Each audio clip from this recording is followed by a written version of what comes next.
السلام علیکم ورحمۃ اللہ وبرکاتہ، نحمدہ ونصلی علی رسولہ الکریم، اما بعد۔ امید کرتے ہیں آپ تمام سسٹرز خیر و عافیت سے ہوں گی اور ایمان کی بہترین حالت میں ہوں گی۔ اللہ رب العزت سے دعا ہے آپ کی طرف ہر بڑھنے والا شر خیر میں بدل دے، آمین آمین۔ تو پیارے سسٹرز، ہم لوگ سورہ آل عمران کی آیہ مبارکہ 125 تک ٹرانسلیشن کر چکے تھے اور آیہ مبارکہ 121 تک تفسیر کا لیسن، اور اسی آیہ مبارکہ کی تفسیر ابھی جاری تھی۔ تو آج نیکسٹ لیسن کوشش ہوگی کہ آیہ مبارکہ 129 تک ترجمہ و تفسیر کمپلیٹ کر لیں۔ تو آئیے لیسن سٹارٹ کرتے ہیں۔ لیسن بہت ہی خوبصورت چل رہا تھا، جیسا کہ غزوہ احد کے بارے میں ہم پڑھ رہے تھے۔ مزید آج اسی واقعہ سے کنٹینیو کریں گے لیسن، اور غزوہ بدر کے بارے میں بھی کچھ پڑھیں گے۔ تو آئیے لیسن سٹارٹ کرتے ہیں۔ ربی اشرح لی صدری ویسر لی امری واحلل عقدۃ من لسانی یفقہوا قولی، اللہم بارک لنا فی اوقاتنا، اللہم فقہنا فی الدین، اللہم انی اسألک الہدی والتقی والعفاف والغنی، اللہم الہمنی رشدی واعذنی من شر نفسی، اعوذ باللہ من الشیطان الرجیم، بسم اللہ الرحمن الرحیم۔ آیہ مبارکہ 123 سے ٹرانسلیشن کا لیسن۔ وَلَقَدْ نَصَرَكُمُ اللَّهُ بِبَدْرٍ وَأَنْتُمْ أَذِلَّةٌ، یہ جو زال ہے اس کو نرمی سے پڑھیں گے، أَذِلَّةٌ، فَاتَّقُوا اللَّهَ لَعَلَّكُمْ تَشْكُرُونَ، إِذْ تَقُولُ لِلْمُؤْمِنِينَ أَلَنْ يَكْفِيَكُمْ أَنْ يُمِدَّكُمْ رَبُّكُمْ بِثَلَاثَةِ آلَافٍ مِّنَ الْمَلَائِكَةِ مُنْزَلِينَ، بَلَىٰ إِن تَصْبِرُوا وَتَتَّقُوا وَيَأْتُوكُم مِّن فَوْرِهِمْ هَٰذَا يُمْدِدْكُمْ رَبُّكُم بِخَمْسَةِ آلَافٍ مِّنَ الْمَلَائِكَةِ مُسَوِّمِينَ، وَمَا جَعَلَهُ اللَّهُ إِلَّا بُشْرَىٰ لَكُمْ وَلِتَطْمَئِنَّ قُلُوبُكُم بِهِ، وَمَا النَّصْرُ إِلَّا مِنْ عِندِ اللَّهِ الْعَزِيزِ الْحَكِيمِ، لِيَقْطَعَ طَرَفًا مِّنَ الَّذِينَ كَفَرُوا أَوْ يَكْبِتَهُمْ فَيَنقَلِبُوا خَائِبِينَ، لَيْسَ لَكَ مِنَ الْأَمْرِ شَيْءٌ أَوْ يَتُوبَ عَلَيْهِمْ أَوْ يُعَذِّبَهُمْ فَإِنَّهُمْ ظَالِمُونَ، وَلِلَّهِ مَا فِي السَّمَاوَاتِ وَمَا فِي الْأَرْضِ، يَغْفِرُ لِمَن يَشَاءُ وَيُعَذِّبُ مَن يَشَاءُ، واللہ غفور الرحیم۔ ٹرانسلیشن آیہ مبارکہ 126 سے۔ وما جعلہ اللہ، اور نہیں بنایا اس کو اللہ تعالیٰ نے، الا بشرا، مگر خوشخبری، لکم تمہارے لیے، ولتطمئن قلوبکم بہ، اور تاکہ اطمینان حاصل کریں اس سے دل تمہارے، ومن نصر الا من عند اللہ العزیز الحکیم، اور نہیں ہے مدد مگر اللہ کی طرف سے جو بہت غالب اور حکمت والا ہے، لِيَقْطَعَ طَرَفًا مِّنَ الَّذِينَ كَفَرُوا، تاکہ کاٹ دی جائے جڑ ان لوگوں کی جو کافر ہیں، أَوْ يَكْبِتَهُمْ، یا ان کو تباہ و برباد کر دیا جائے، فَيَنقَلِبُوا خَائِبِينَ، تو وہ لوٹ جائیں نامراد ہو کر۔ لَيْسَ لَكَ مِنَ الْأَمْرِ شَيْءٌ، نہیں ہے آپ کے لیے کچھ اختیار، او یتوب علیہم، چاہے ان کی توبہ قبول کرے، او یعذبہم، یا ان کو عذاب دے، فإنہم ظالمون، اس لیے کہ بے شک وہ ظالم ہیں، وَلِلَّهِ مَا فِي السَّمَاوَاتِ وَمَا فِي الْأَرْضِ، اور اللہ کے لیے ہے جو کچھ آسمانوں میں ہے اور جو زمین میں ہے، يَغْفِرُ لِمَن يَشَاءُ وَيُعَذِّبُ مَن يَشَاءُ، وہ بخش دے جس کے لیے چاہے اور وہ عذاب دے جس کو چاہے، واللہ غفور الرحیم، اور اللہ تعالیٰ تو بہت ہی زیادہ بخشنے والا، نہایت رحم کرنے والا ہے۔ تفسیر آیہ مبارکہ 121۔ وَإِذْ غَدَوْتَ مِنْ أَهْلِكَ تُبَوِّئُ الْمُؤْمِنِينَ مَقَاعِدَ لِلْقِتَالِ وَاللَّهُ سَمِيعٌ عَلِيمٌ، اور جب آپ صبح سویرے نکلے اپنے گھر سے مومنین کو مورچوں پہ معمور کرنے کے لیے، اور اللہ تعالیٰ خوب سننے والے، خوب جاننے والے تھے۔ ہم لوگ غزوہ احد کے بارے میں پڑھ رہے تھے کہ چھوٹی سی غلطی ہونے کے بعد مسلمانوں کو جو بہت بڑی فتح شکست میں بدل گئی، تو یہ کیا تھا کہ اس وقت جو اطاعت تھی وہ نافرمانی میں بدل گئی، تو بہت بڑے یعنی کہ صدمے سے دو چار ہونا پڑا، بہت سارے گھر ویران ہوئے، بہت سارے صحابہ کرام شہید ہو گئے، جیسا کہ اس میں سرفرست سیدنا حذیفہ بن یمان تھے۔ وہ اپنے والد کے بارے میں بتاتے ہیں، جن کے سیدنا یمان رضی اللہ تعالیٰ عنہ وہ بھی اسی طرح بگدڑ میں بے سمجھی میں شہید کر دیے گئے۔ حالانکہ اس وقت سیدنا حذیفہ رضی اللہ تعالیٰ عنہ پکار کہہ رہے تھے کہ اے لوگو میرے والد، لیکن ایسی اس وقت افراتفری چھائی ہوئی تھی کہ کسی کی کچھ سنائی نہیں دے رہی تھی، کچھ سجائی نہیں دے رہا تھا کہ یہ کیا ہو رہا ہے سب۔ جیسا کہ آپ لوگوں کو ہوم ورک بھی دیا گیا تو الحمدللہ سب نے ٹھیک جواب دیا۔ اللہ تعالیٰ آپ کے علم و عمل میں مزید برکتیں عطا کرے، آمین آمین۔ اور آپ لوگوں کا جو سوال آپ لوگوں کو ہوم ورک دیا گیا تھا کہ کون سے صحابی تھے جنہوں نے نبی صلی اللہ علیہ وسلم کے دندان یعنی کہ نبی صلی اللہ علیہ وسلم کی جو ہونٹ کی کڑیاں چبھ گئی تھیں، کس صحابی نے اپنے دانت مبارک سے نکالی تھی اور ان کے دانت مبارک بھی شہید ہو گئے تھے؟ تو وہ تھے سیدنا ابو عبیدہ بن جراح رضی اللہ تعالیٰ عنہ۔ تو یہ بھی الحمدللہ آپ لوگوں نے ٹھیک جواب دیا۔ اور صحابہ کرام کہتے ہیں کہ اس کے بعد وہ مزید زیادہ خوبصورت لگنے لگے، اگرچہ اس وقت بہت مشقت کے ساتھ ان کو یہ کام کرنا پڑا، اور ظاہری بات ہے جب اتنی محنت مشقت کے ساتھ دانتوں کے ساتھ کام کیے جائے، دانت نکل جائیں تو اس کی اذیت بھی بہت ہوتی ہے، تکلیف بھی ہوتی ہے، لیکن انہوں نے یہ سب کچھ نبی صلی اللہ علیہ وسلم کی محبت میں کیا کام، اور ان کے دانت بھی شہید ہو گئے۔ اور پھر آپ لوگوں کا جو ہوم ورک تھا وہ یہ سوال تھا کہ کون سی صحابیات تھیں، یعنی کہ مرد حضرات تو انہوں نے تو اس میں حصہ لیا ہی، اپنی جان مال ہر طرح سے انہوں نے قربان کی، تو اس میں کچھ عورتیں بھی تھیں۔ بالکل آپ لوگوں نے صحیح جواب دیا، لیکن اصل میں جو سوال تھا وہ یہ تھا کہ کون سی خواتین میں سے تھیں کہ جنہوں نے نبی صلی اللہ علیہ وسلم کے سامنے ڈٹ کر کفار کا مقابلہ کیا؟ تو وہ تھیں سیدہ ام عمارہ رضی اللہ تعالیٰ عنہا، یہ ان کی کنیت تھی اور نام ان کا نصیبہ تھا، یعنی کہ عموماً ہم جو اردو میں نصیبہ کہتے ہیں، عموماً نصیبہ نام تھا ان کا۔ اور یہ یاد رہے کہ سیدہ ام عمارہ رضی اللہ تعالیٰ عنہ کا سارا گھرانہ ہی اس جنگ میں شریک تھا، بڑھ چڑھ کے حصہ لے رہے تھے۔ سبحان اللہ۔ یہ واقعات ہمارے لیے بہت بڑا یعنی کہ ہمارے لیے سبق چھوڑتے ہیں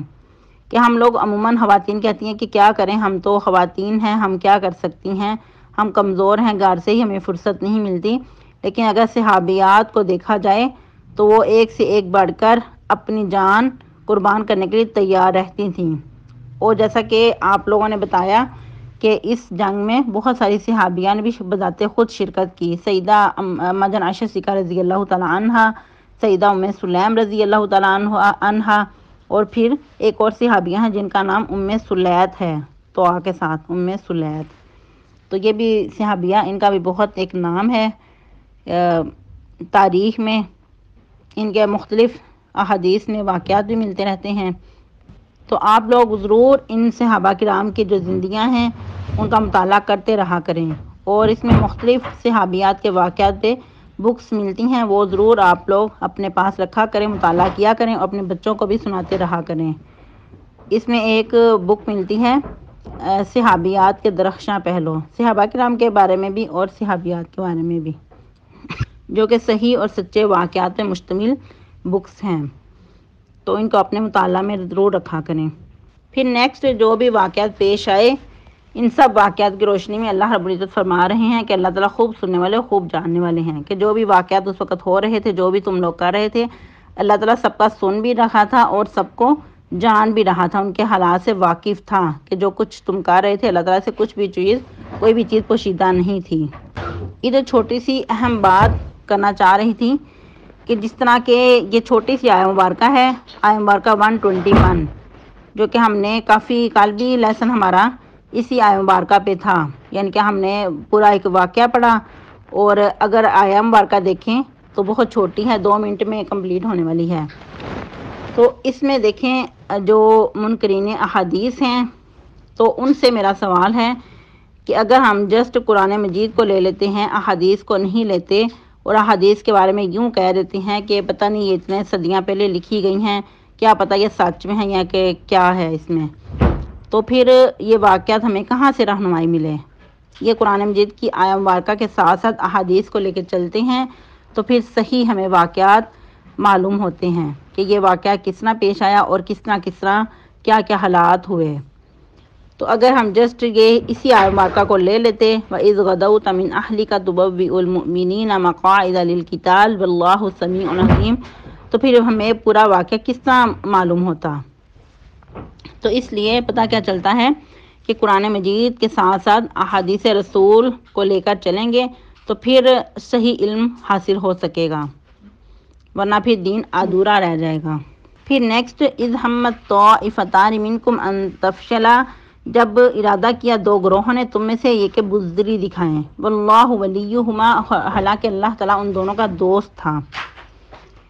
اس میں جب عبداللہ بن ابی جو کہ منافقین کا سردار کہا جاتا ہے، مشہور و معروف ہے، 300 صحابہ کرام پہ مشتمل لشکر لے کر واپس ہو گیا، ناراض ہو کر کہ میری بات نہیں مانی گئی اور ہم کیوں اپنی جان کو داؤ پہ لگائیں۔ تو اس وقت ان میں انصار کے 2 قبیلے تھے، بنو حارثہ اور بنو سلمہ۔ تو انہوں نے جب کچھ کمزوری دکھائی، جب انہوں نے دیکھا کہ اتنا بڑا کفار کا لشکر ہے اور مسلمان اتنی قلیل تعداد میں، تو وہ دل چھوڑ کر بیٹھ گئے۔ لیکن اس وقت اللہ رب العزت نے ان کے دلوں کو مضبوط کیا اور ان کے حوصلے مزید بلند کیے اور ان کو مزید اس کام کے لیے اس کام کے میں حصہ لینے کی طاقت عطا کی، ہمت عطا کی۔ تو اس میں سیدنا جابر بن عبداللہ کہتے ہیں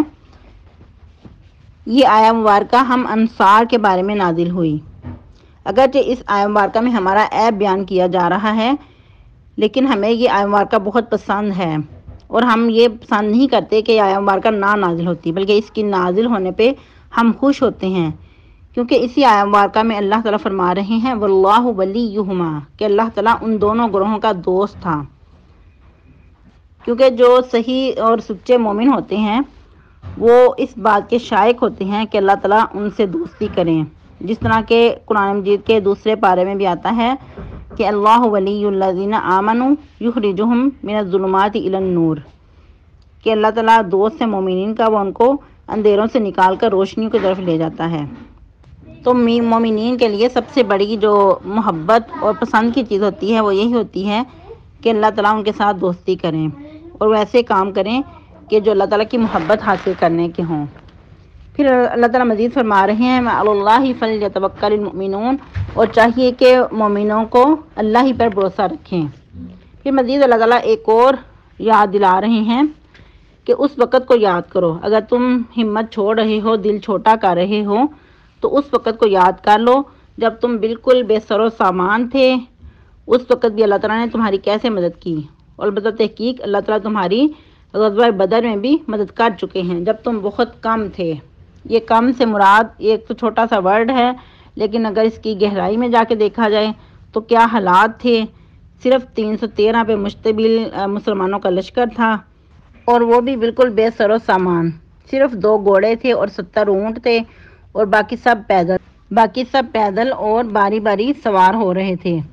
اور دیکھیں کہ مسلمانوں کا، صحابہ کرام کا کیسا محبت کا عالم تھا کہ ایک دوسرے کو کیسے ترجیح دے رہے ہیں، ورنہ دیکھیں سفر میں کیسے انسان تھک جاتا ہے، تھک کے چور ہو جاتا ہے اور پیدل چلنے کی ہمت نہیں ہوتی، لیکن سب ایک دوسرے کو ترجیح دے رہے تھے، باری باری وہ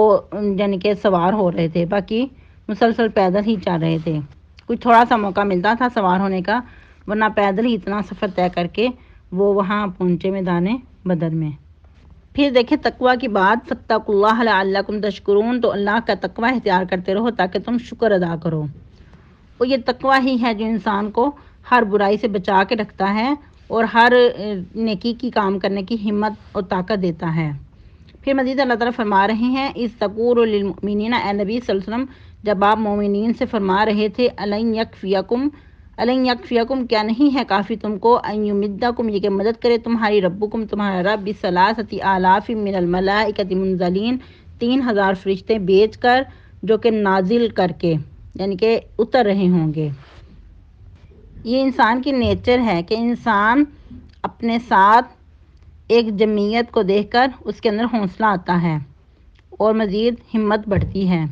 پھر اللہ رب العزت فرما رہے ہیں بلا ان تصبروا وتتقوا، پھر دیکھیں تقوی اور صبر کی بات ہے، کیوں نہیں اگر تم صبر کرو گے اور تقوی اختیار کرو گے وَيَأْتُوكُم مِّن فَوْرِهِمْ، اور آئیں گے تمہارے پاس جوش مارتے ہوئے، هَذَا يُمْدِدْكُمْ رَبُّكُمْ، اس طرح تمہارا رب تمہاری مدد کرے گا بِخَمْسَةِ آلَافٍ مِّنَ الْمَلَائِكَةِ مُصَوِّمِينَ، 5000 فرشتے بھیج کر جو نشان زدہ ہوں گے۔ سبحان اللہ، یہ مصومین کا ورڈ جو ہے بہت ہی خاص ہے، ایک پروٹوکول جیسے دیا جا رہا ہے مسلمانوں کو کہ تمہارے پاس فرشتے بھی آئیں گے اور وہ بھی ایک نشان زدہ ہوں گے۔ جس طرح دیکھیں جو اسٹوڈنٹس ہوتے ہیں ان کی ایک خاص پہچان ہوتی ہے، ان کا یونیفارم ہوتا ہے یا کچھ اور، جیسا کہ اب آرمی والے ہیں، جو آرمی میں ہوتا ہے ان کی بھی ایک خاص پہچان ہوتی ہے، وہ مسلح یعنی کہ یونیفارم میں ہوتے ہیں۔ تو جب ان کے پولیس بھی کہیں آئے تو اگر وہ مسلح ہو کر آئے اپنے یونیفارم میں آئے تو ان کا ایک روب دبدبہ ہوتا ہے، اگر سادہ وردی میں آئے تو ان کی اتنی نہیں ہوتی، بلکہ ان کی پہچان ہی نہیں ہوتی کہ وہ پولیس والے ہیں۔ اگر وہ وردی میں آئے، یونیفارم میں آئے تو ہر ایک ہوتا ہے کہ اچھا یہ پولیس آئی ہے۔ تو اس طرح اگر اللہ رب العزت کی طرف سے معمور فرشتے آئیں اور وہ بھی ایک خاص یونیفارم میں، تو ان کا کیا روب اور دبدبہ ہوگا، کیا وہ اس وقت منظر ہوگا، جن صحابہ کرام نے اپنی آنکھوں سے یہ منظر دیکھا ہوگا ان کے ایمان کیسے ہوں گے۔ جیسا کہ صحابہ کرام میں سے بعض بتاتے ہیں کہ ہم لوگ بعض اوقات اپنا بھی چابک ہی اٹھاتے کسی کافر کی طرف تو ہمارے پہنچنے سے پہلے ہی وہ ادھر ہی ڈیر ہو جاتا، یا بعض اوقات ہم بھاگتے تو ہمارے پہنچنے سے پہلے ہی وہ ادھر تہس نہس ہو چکا ہوتا۔ اور بعض صحابہ کرام نے اس طرح بھی دیکھا کہ جیسے کوئی پروں والی چیز سفید سفید یعنی کہ کہیں بھاگتے پھر رہی ہے، تو یہ کیا تھا، یہ فرشتے جو اللہ رب العزت نے مدد کے لیے نازل کیے تھے۔ وہ جو ادھر ذکر آیا ہے پہلے 3000 کا پھر 5000 کا، تو یہ اللہ تعالیٰ وقتاً فوقتاً مسلمانوں کے حوصلے بلند کر رہے تھے، اور بظاہر جو لگتا ہے وہ یہی لگتا ہے کہ 1000 فرشتے اللہ تعالیٰ نے بھیجے تھے۔ یہ خوشخبری تو دی تھی کہ 3000 فرشتے بھیجیں گے اور 5000 فرشتے اتاریں گے، لیکن جو مختلف رائے ہیں، جو مختلف مفسرین کے اقوال ہیں، اس سے پتہ چلتا ہے کہ 1000 فرشتے نازل کیے تھے۔ جس طرح کہ ایک اور مقام پہ بھی اللہ رب العزت فرماتے ہیں سورہ الانفال میں اِذْ تَسْتَغِیثُونَ رَبَّکُمْ فَاسْتَجَابَ لَکُمْ أَنِّی مُمِدُّکُمْ بِأَلْفٍ مِّنَ الْمَلَائِکَةِ، یعنی کہ جب تم فریاد کر رہے تھے اپنے رب سے تو اس نے تمہاری دعا قبول کی، اور پھر کیا کیا کہ بے شک میں مدد کروں گا تمہاری 1000 فرشتے سے۔ تو بظاہر مفسرین بتاتے ہیں کہ 1000 ہی سمجھ آتی ہے کہ 1000 فرشتے اللہ رب العزت نے نازل کیے، اور جو 3000 اور 5000 کا ذکر ہے یہ اللہ رب العزت نے وعدہ کیا کہ اگر تمہیں ضرورت پیش آئی تو 3000 فرشتے بھی بھیجے گا اللہ تعالیٰ یا 5000۔ یہ ایک طرح سے شرط رکھی گئی کہ اللہ تعالیٰ بھیجیں گے، لیکن جو بظاہر پتہ چلتا ہے وہ 1000 ہی نازل کیے گئے تھے۔ لیکن اس کے ساتھ ہی اللہ رب العزت کیا فرماتے ہیں وَمَا جَعَلَهُ اللَّهُ إِلَّا بُشْرَىٰ لَكُمْ وَلِتَطْمَئِنَّ قُلُوبُكُمْ بِهِ، وہ نہیں بنایا اس کو اللہ نے یعنی کہ فرشتوں کو نازل کرنا مگر خوشخبری تمہارے لیے، یعنی کہ اس طرح مومنین خوش ہو جائیں خوشخبری پا کر، وَلِتَطْمَئِنَّ قُلُوبُكُمْ بِهِ، اور تاکہ تمہارے دل اطمینان حاصل کرنے، وَمَا النَّصْرُ إِلَّا مِنْ عِنْدِ اللَّهِ الْعَزِيزِ الْحَكِيمِ، ورنہ مدد تو اللہ کی طرف سے ہے، اور نہیں مدد مگر اللہ کی طرف سے جو بہت غالب اور حکمت والا ہے۔ یعنی کہ اللہ تعالیٰ فرشتوں کے بغیر بھی تمہاری مدد کر سکتے تھے، اللہ تعالیٰ کے آگے کچھ بھی مشکل نہیں ہے، لیکن اس طرح فرشتوں کو بھیج کر تمہارے حوصلے مضبوط کرنے تھے۔ جس طرح پہلے بھی بات کی کہ انسان کی نیچر میں ہے کہ انسان اپنے ساتھ کسی جمعیت کو دیکھ کر اس کے حوصلے مضبوط ہوتے ہیں، اور انسان کی یہ ایک کمزوری ہے، فطرت میں ہے کہ انسان اپنے ساتھ کسی اور کو پا کر مزید زیادہ بہتر کام کرنے کے قابل ہو جاتا ہے۔ تو غزوہ بدر میں کیا ہوا کہ کفار کے بہت بڑے بڑے سرغنے مارے گئے، جیسا کہ آپ لوگوں کو ہوم ورک بھی دیا گیا تھا، اور آپ لوگوں نے الحمدللہ اچھا جواب دیا کہ 70 مارے گئے اور 70 قید کیے گئے، اور ان کو بہت بری طرح ذلیل و خوار کر کے کھینچ کھونچ کر ان کو اس کنویں میں پھینک دیا گیا، کنویں میں دھکیل دیا گیا۔ آج کا آپ کا ہوم ورک ہوگا کہ ابو جہل کی موت کیسے واقع ہوئی، اور اس کے علاوہ ایک اور ایسا سرغنہ تھا کہ جس کو بدر کے کنویں میں نہیں پھینکا گیا تھا، اور کیوں نہیں پھینکا گیا تھا اس کی آپ نے وجہ بھی بتانی ہے اور اس کا نام بھی بتانا ہے، اور آپ لوگوں نے یہ بھی بتانا ہے کہ جنگ بدر میں کیا مسلمانوں کے بھی کوئی شہید ہوئے تھے، اگر ہوئے تھے تو کتنی تعداد تھی اور کیا کیا ان کے نام تھے۔ یہ لیسن الحمدللہ ہمارا کمپلیٹ ہوا۔ تفسیر کا لیسن ہم لوگ 126 تک پڑھ چکے ہیں، نیکسٹ انشاءاللہ مبارکہ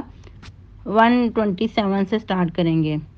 سبحان ربک رب العزت عما یصفون وسلام علی المرسلین والحمد للہ رب العالمین۔ آج کا ہوم ورک آپ کا کچن کے حوالے سے، جو رمضان مبارک کے حوالے سے ہم نے پلاننگ کی تھی، امید ہے کہ آپ کو یہ ہوم ورک اچھا لگتا ہوگا۔ آپ لوگوں نے بتانا ہے کہ آپ کو مشکل تو نہیں لگ رہا یا کہ آپ لوگ اس سے انجوائے کر رہے ہیں۔ پرسوں کا آپ لوگوں کا ہوم ورک تھا مٹر کے حوالے سے، کل کا ہوم ورک تھا آپ کا لہسن کے حوالے سے کہ لہسن آپ نے چھیل کے اس کا پیسٹ بنا کے رکھ لینا ہے، فریز کر لینا ہے، اس کی فریز کر کے کیوبز بنا لینی ہیں۔ اس طرح آپ کو رمضان مبارک میں آسانی رہے گی کھانا بنانے میں۔ تو آج کا ہوم ورک ہوگا کہ ادرک آپ نے چھیل کر اس کو باریک کر کے یعنی کہ اس کا پیسٹ بنا کے وہ بھی فریز کر لینا ہے۔ اس کے ساتھ ساتھ آپ لوگ اپنے گھر کی جو ڈیپلی صفائی وغیرہ ہیں، جس طرح کے بعض اوقات پنکھے صاف کرنے والے ہوتے ہیں یا کرٹن دھونے والے ہوتے ہیں، یا اس کے علاوہ بڑے بڑے جو کمبل ہیں، بستر ہیں جو کہ سنبھالنے ہیں، موسم چینج ہو چکا ہے، وہ بھی آپ رمضان مبارک سے پہلے ابھی سے یعنی کہ یہ کام کر لیں۔ سبحانک اللہم ربنا وبحمدک نشہد ان لا الہ الا انت نستغفرک ونتوب الیک۔ السلام علیکم ورحمۃ اللہ وبرکاتہ۔